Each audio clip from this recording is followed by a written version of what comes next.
Hi and welcome back to my channel. I'm continuing with the astrology series for the month ahead, and we're obviously looking into February this month, and we're up to the sign of Aquarius rising, and you might have already heard that the three planets that were in retrograde are not in retrograde anymore. But if you haven't already seen these videos of mine, there isn't just the actual retrograde phase period itself. There's also the time before it and the time after it. So there's what's called a pre-shadow, and then the retrograde happens, and then the post-shadow. And right now, all three planets are in the post-shadow. And what that means is that the effects of the retrograde can still be felt at those times as well as the actual retrograde itself. Yeah, so there might still be some tendrils, but it doesn't mean we can't move forward. But yeah, if we're aware of those energies, it's going to be in our favour to work to moving forward, knowing what energies we're working with. I don't know. Hopefully, I'm making sense. Anyway, so we'll get started now. The first four decks are going to be about the astrology, where we're going to look into the astrology to see which bits of your chart might be the focus for you this month to help you navigate through February. And so that I'll have all these in the description box anyway, but after the astrology we'll get some numerology guidance cards, then we'll get some notes from the universe on abundance, and then we'll finish it with some guardian angel messages for you guys for February. See what they want you to know. Okay, so I think that's that. I think I've explained it. You didn't get many of these cards at the front, though. Usually everyone gets quite a few, and the last few months you were, but they only wanted 3 cards this time, so I'm going to have to see what happened here. So we've got Cancer, which is, where's Cancer for you? I think that's in 6th house. Lunar eclipse. Okay, so perhaps something back well, how many months ago was it? 3 or 4 months ago, last year, when the eclipses happened. I can't remember, maybe it was longer, was it? Oh, I can't remember. But anyway, because with eclipses, it's similar to what I was saying about the retrograde cycle, that even though the eclipse happened some months back, the leading up to it, and then the eclipse, and then the effects afterwards, and especially with a full moon eclipse, if we're holding on to something or someone or something, and especially in the case where if we're honest with ourselves, we know it's not good for us, then the eclipse will just unceremoniously pull the carpet from under us, and it can be quite a shocking experience. You sort of feel like I've had what I guess you'd call tower moments with eclipses when I wasn't prepared, when I didn't know any better beforehand. Yeah, and so this can happen with eclipses. They're pretty heavy duty energies, so it can happen at least 3 months either side of the actual eclipse, but it's really 3 to 6 months that you can feel the effects of the eclipse. A new moon eclipse is fantastic because it really just plunges you forward into wonderful things, but a full moon eclipse is about endings and separation and taking things away that are not good for you, because the whole point is to get you in a position where things will be in your favour and better for you. It's just more painful if we're not working with the eclipses in the first place. But if we know about the eclipses ahead of time, then we know, okay, we can now look at our life and work out what's not working, what we might be holding on to that's holding us back, that sort of thing. So knowing ahead of time is better. But having said all that, the eclipse has already happened. So something was triggered then by the eclipse that you may be having some sort of feelings about this month, or some sort of what's the word for it? Some sort of something might be going on for you that is related to the months ago with the eclipse. Aries. Okay, so you've got just 2 signs, Cancer and Aries. So we've got what, 6th house and 3rd house. 6th house is Virgo themes of duty, service, health. 3rd house is about communication, communicating, health. And we've got the eclipse in the middle. Okay, let's keep going and see what Pluto, Phoenix rising. Wow. Your ability to transform, take a big leap forward and rebirth. Wow. Yeah, I had a feeling these, like I said, normally there's 1 or 2 rows of these cards for everyone, but they only wanted the 3 for you and that was it. 12th house. This is the area of your life that is overwhelming. You yield to a greater cause or power. 12th house is Piscean themes, Neptune, Pisces. Let's keep going. Libra, the idealist. Where's Libra for you? 9th house, I think. I might get the book and still read the lunar eclipse, but I pretty much have explained it, so it might... Okay, 4th house, that's Cancerian energy, or I say energy, but themes. It's not in Cancer for you, but it's funny how it's right near it there. Where's 4th house? Taurus is your 4th house, I think. Sag, didn't we get 9th house already? Yeah, Libra. Sag is not in your 9th house. Sag is where 11th house, Aquarius. 12th house, well, that came through again. So 12th house. Mercury. See, communication. Yeah, see, and wasn't it Cancer? Was it Cancer? Oh, no, it was Aries. Yeah, it was Aries. It was in your 3rd house. And 3rd house is Gemini themes of communication. And the thing is, with Mercury, although, yes, while I'm recording this, Mercury is still in his post-shadow phase, after about the first week, he's going to be completely out of his post-shadow and he's going to be direct and working in our favour anyway. So that's a good sign that the communication is going to be good. Chiron, we've all got Chiron wounds to heal, healing. No matter what sign we are, there's always something we need to heal. Now, as I said, I might jump into the book just for the eclipse, because I think the signs pretty much explain themselves. Okay, see if there's any extra information here that...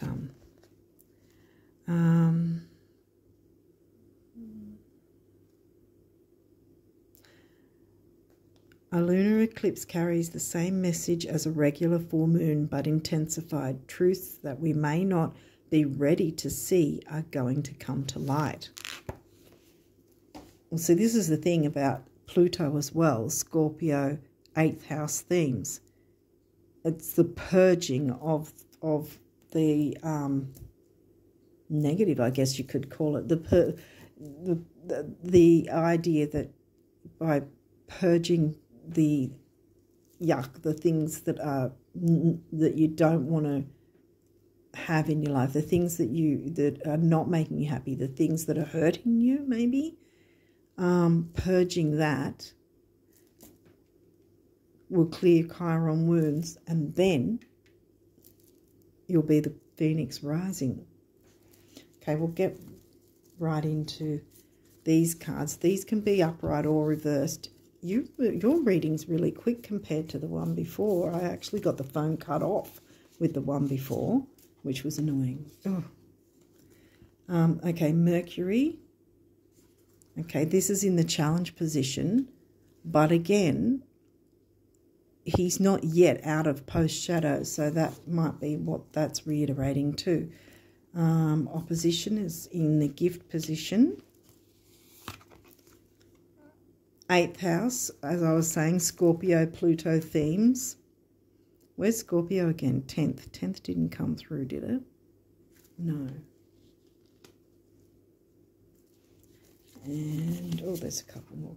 Uranus is in the challenge position, wanting to break free, but also 11th house community themes. And Neptune, which is 12th house, the ruler of the 12th house, Pisces themes. Actually, I might move these all down here because you don't have as many cards for some bizarre reason. It's just happened that way. But yeah, anyway, yeah, I might move them all. Oh, no, I won't move that there. I'll pop these here. Okay. All right. I don't know. Are they in camera? I don't know. I don't know if they're in the shot. Okay, so we'll jump straight into the guidebook because I read the guidebook for these as well usually, to get a bit of a wider view of it all. Hopefully that's able to be seen. So we're jumping into Mercury, which is in the challenge position. Mercury. Okay, oops, sorry. All right, so here it says, oh, sorry, here we go. Okay, when a quick mind is not connected to the heart, it can cause trouble. Watch out for the busy hamster wheel of the mind, shallow thinking, scattered, dishonest, or glib approaches and mistakes made when in a rush. Okay, watch out for that. And that might not be you. It might be someone else. See, that's a thing as well. So keep an eye out for that in others as well as yourself, because we've also got Uranus here. So there's 11th house, and Sag came through, didn't? Yeah, 11th house themes of community. Okay, so opposition, 53. So what I'm trying to say is that it, like I said, it may not be you. Keep an eye out for if you see that in others, because we've still got Mars and Uranus is in post shadow as well, so that might be reiterating that as well. And they will still be in post shadow for probably another couple of weeks into February, after Mercury's finished his retro post shadow phase. Okay, so opposition, confrontation, it's in the gift position. So even though it sounds negative, it's in the gift position, and it says, this situation offers you a chance to burn through karma, Chiron. If you can continually respond with compassion and tough love from your highest self, take the high road. 46.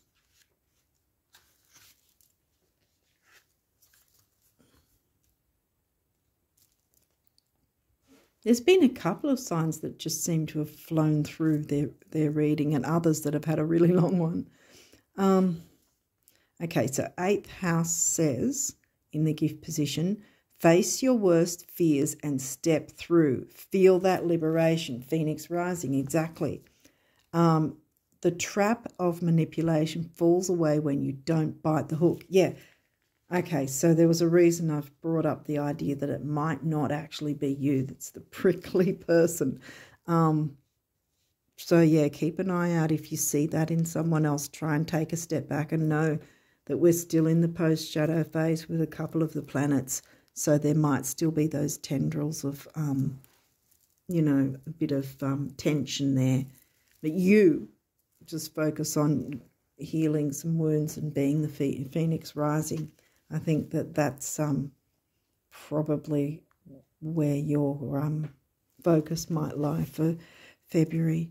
Okay, so change. Uranus is in the reverse position. What's that, 25, I think. I can see that upside down properly. You know what? I'm going to read Pluto even though Pluto didn't come through with these cards, because you've got 8th house, right? And you've got Pluto there. So sometimes if my eye catches that, then I'll go, right, I'll read it anyway, even though it's just in the guidebook. So I don't know if you can see it that far away, but anyway, I'm going to read both, and you guys can work out if either of them, whichever one you might relate to. Okay, challenge says, Pluto's shadow side can bring up obsession, depression, mortality, and grief. Pluto plays hardball, so get a guide for this realm if needed. Okay, and the spiritual gift says, Pluto asks you, in the face of life and death, why are you here? This isn't a rhetorical question. Strip down to the essentials and come back to what really matters to find the answer. Okay, and then we move to Uranus, which you actually did get. And that's in the challenge position. And it says, Uranus electrifies. It may feel like your finger is stuck in an electrical socket. You are anxious to change, but you can spin your wheels until you shift into the new gear. Right. So, being anxious to change is can get us a bit antsy as well. So I think just trying to be calm where you can and work on clearing some of the Chiron wounds that I feel has come through from this last eclipse. Okay, so Neptune is 26. Oh, right, they're next to each other. I don't know if you can see it. Oh, it might be off camera. Okay, so Neptune in the challenge position says, Neptune overwhelm can turn acceptance into passivity, imagination into illusion, sensitivity, and the hunger for spirit into addiction. Watch for water damage. Yeah, because it's Neptune is the ruler of the Pisces sign and 12th house, and that's water. And you guys are air, being Aquarius rising. So we've got 4th house and we've got 12th house. And a few signs that govern certain other houses. So where's Libra again? Libra 9th house. Sag is 9th house themes, but Sag is not in, Sag is 11th house, yeah. So 4, 9, 11 and 12. And then we've got Aries and Cancer, which is 3rd and 6th, I think, wasn't it? Yeah. So 3, 4, 6, 9, 11 and 12. Check out what's going on in those parts of your chart. You've got Pluto, Mercury, Uranus, Neptune. You might want to see where they are as well. And there might be an opposition in your chart that might involve 1 or 2 of those planets, or 2 or more. An opposition between each one, which literally means from one side of the chart to the other, in any direction. Yeah. So, yeah, I think that's focus on yourself, what you can do. If there's someone prickly, try to take a step back. Don't take it personally. What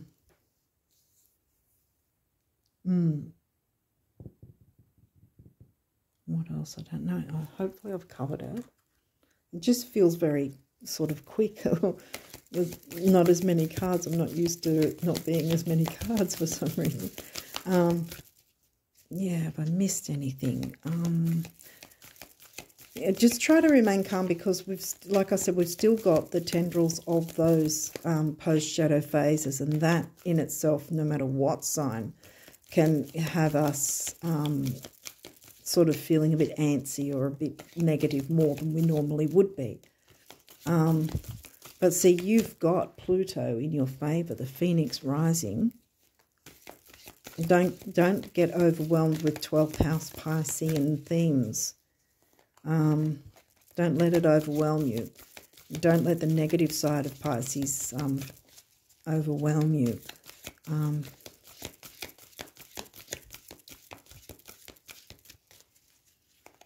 Because there's the positive of Neptune Pisces as well, that is about spirituality and dreams and wishes and all that sort of thing, which is part of new moon energy. And again, by working on clearing some of the Chiron wounds, we're not all going to clear them in 10 seconds flat. We all have them in some way. So by at least trying our best to work on those, will make it easier for us in some sense to then look forward to the new moon that will come in a few weeks' time. Okay, what numerology guidance can we get for Aquarius risers? That one looks like it wants to come through. And this says personal growth, yeah, and 7 is the mind and creativity, which, no surprise with the purple, is also crown chakra, I'm pretty sure. Yeah, because third eye is indigo, and this is purple. I think this one wanted to come through too. Domestic harmony, 46, the builder, temporary opportunity, 4 and 6 together is 1, which is personal power. I think it can be strength too, but I usually associate the number 8 with strength. And you can achieve domestic harmony. And look, domesticity is the Cancerian sign. That's in Virgo for you, which means it's yeah, and there's the green with Earth, Virgo, and heart chakra. And look, we've got third eye there too. Yeah, and that the home and family is the themes for the Cancer sign, which is in the 6th house Virgo themes of duty, health, service. And by working through some of these difficulties, fears, whatever, that may be cropping up for you from that past eclipse,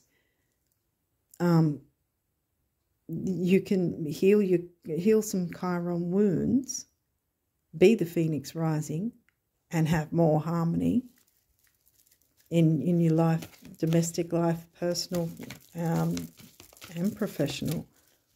Really, is there any other cards numerology cards for the Aquarius risers?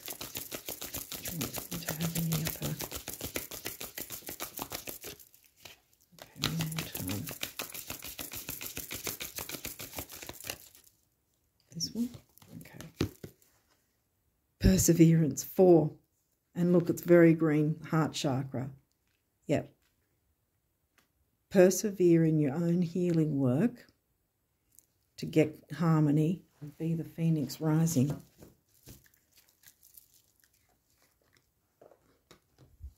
Okay, now let's have a look and see.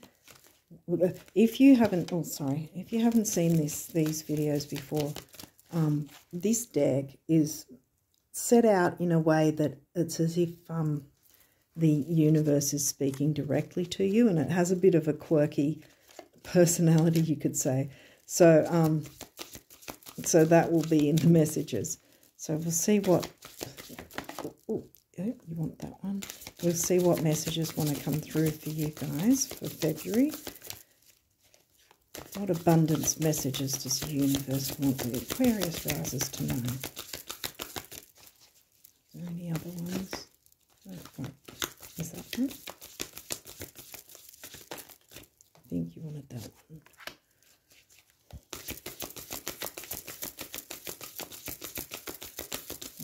Messages for the Aquarius risers.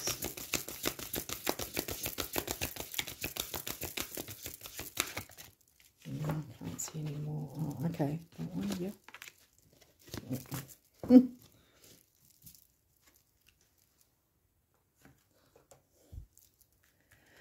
Okay, so we did get a few. This one came first.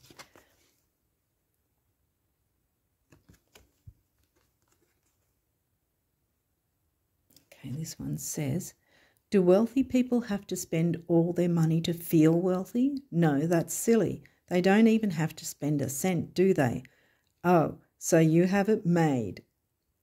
Oh, wait. Oh, you so have it made. Sorry, the universe. Yeah, because you can have harmony by believing that you're already wealthy in different areas of your life, you know,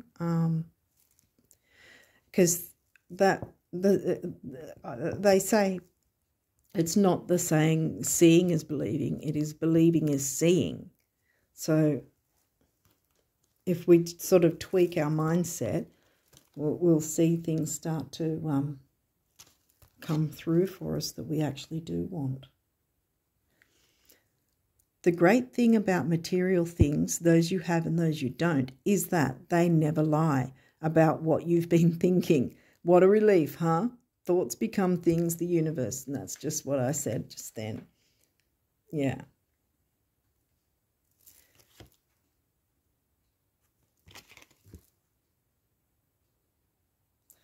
Okay, something wonderful is happening for you right now from me, the universe.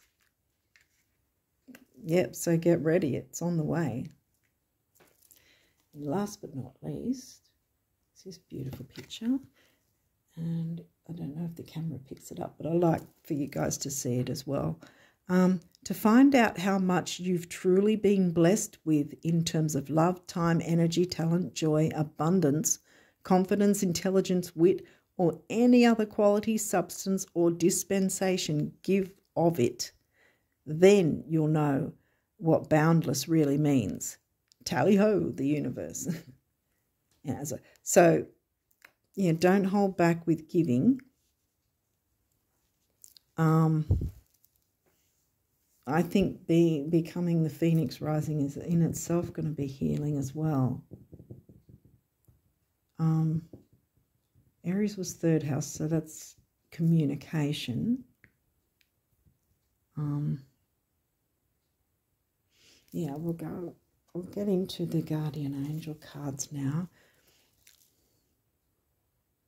Have I got everything? Is there anything I've missed? It seems to be 12th house, healing current wounds. Not being afraid to look into the darker side, because that's the thing as well, see, with Scorpio 8th house, Pluto themes, energies. Yeah, Scorpio's the investigator, the kind of, and it says mystery here on the card, you know. They want to delve into things like the occult and the mystery and all that sort of thing. I mean, as the sign goes anyway, depending on what else is in their chart. But, yeah, the Scorpios generally are not afraid to look into the deep and the dark and the scary kind of things. And I think this is sort of also trying to show you that it's not as scary as you think, maybe. But it's not so scary to try and start to heal some of those wounds, clear away any debris, I want to say, from left over from the eclipse that happened, because I keep coming back to that. I really think that it's got something to do with the eclipse for you that happened some months back. And as I said, because I've had an eclipse completely overwhelm me at one point, where the eclipse happened in June, a few years ago.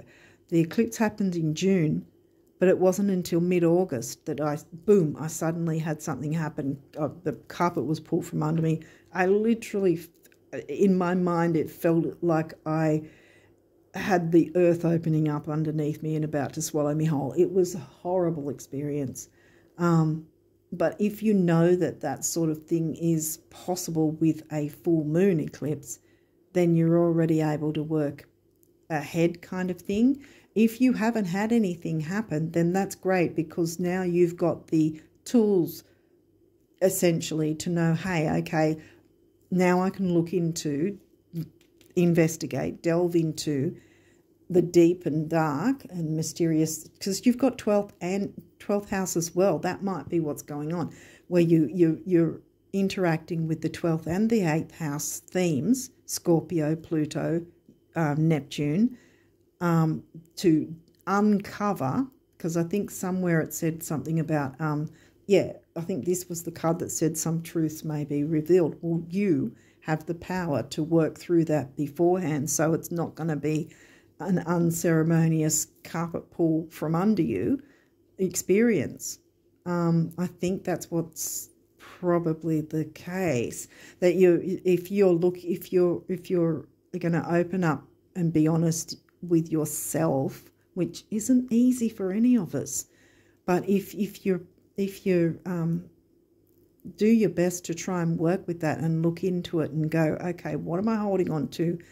Maybe it's a belief system, maybe it's an addiction or an obsession of something like that, or maybe it's trying to keep someone else happy who may be that sort of energy, and that's holding you back.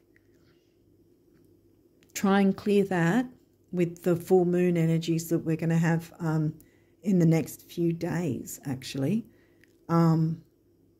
And even after the full moon, really almost 2 weeks, all that time can be used to moon work, as I call it, where you can release what has upset you in the form of writing it on paper and then ripping it up, throwing it away, or ideally burning it and giving it out over to the universe to deal with, so you're not then still carrying that negativity with you. So even if you can't do anything in the situation yourself, or you feel maybe like your hands are tied or a bit oppressed, maybe, that at least you can do the writing down of it and give it over to the universe. Let the universe deal with it and free yourself from that, so that you can be that phoenix rising. That's why that card came out, not just to say, hey, Pluto's in the chart, look at Pluto. It is. It's both that, and yes, you will be the phoenix rising if you jump in and have the courage to look into what's holding you back, because you need to clear it, so that, you know, as I was saying as well, with full moon energies, even not just the full moon itself, but the 2 weeks leading, even up to an hour before the next new moon, you can use all that time, any of that time, to write things down, clear things out for yourself if you feel it's necessary. The more the better, really, because the more you clear, the more your Chiron wounds can heal, and the closer you are, the more you'll be able to be the phoenix rising and have the domestic that you deserve. Domesticity in a good way, healthy domesticity. Okay, so after all that, let's have a look now. Sorry, I've got on a tangent. Let's have a look now and see what comes through. It's the first one, prayer. Dear God, help me always to remember that this present life is but a fleeting moment within eternity. Help me always to remember that this life is but a dream. Help me always to remember that you exist within everyone and everything. Help me always to remember that love is all there is and all else is an illusion. Thank you. Okay, so can we get some more messages from the Guardian? Yep. I thought, well, okay. Thought there'd be more. Oh, okay. Okay, we'll run through until... Oh, they almost wanted to come through. Are we done?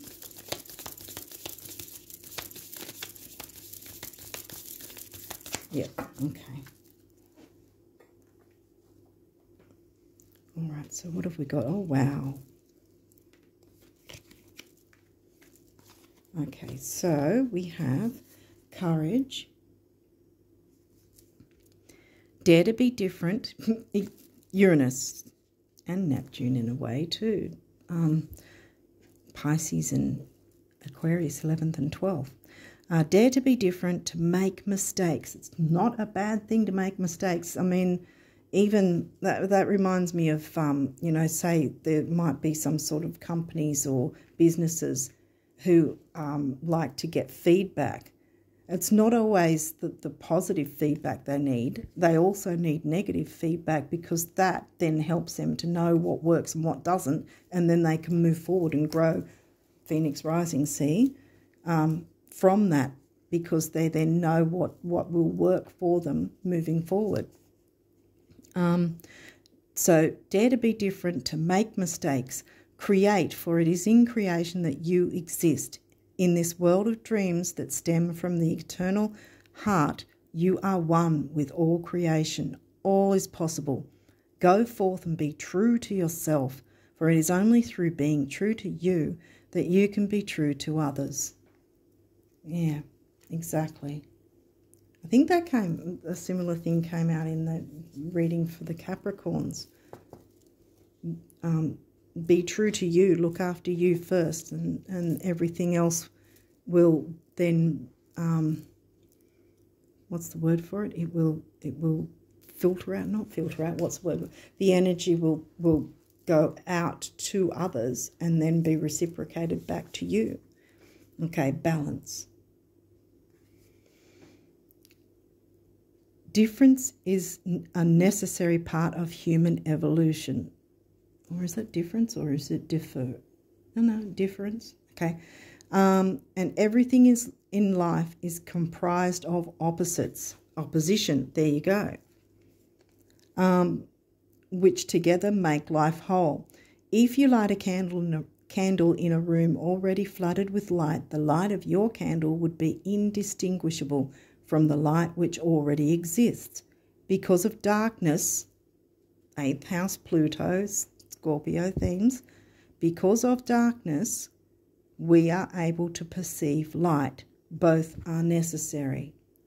So don't be afraid to look into the darkness, because it's by doing that you will heal some of your wounds, clear out any tendrils, as I like to call it, from the full moon eclipse. And knowing that already, hopefully it hasn't hit you, as it were. I call it hit. It hit me. But yeah, so hopefully you've got the tools now to work on that before it does it. Because if you do nothing and you know that there's something that's holding you back or something that's not good for you and you're holding on to it, if you do nothing, along comes the eclipse and it's going to take it and do away and deal with it for you.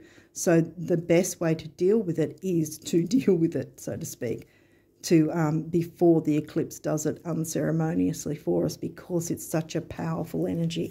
Okay, next is gratitude. Thank you. This is a heartfelt thanks to you from someone you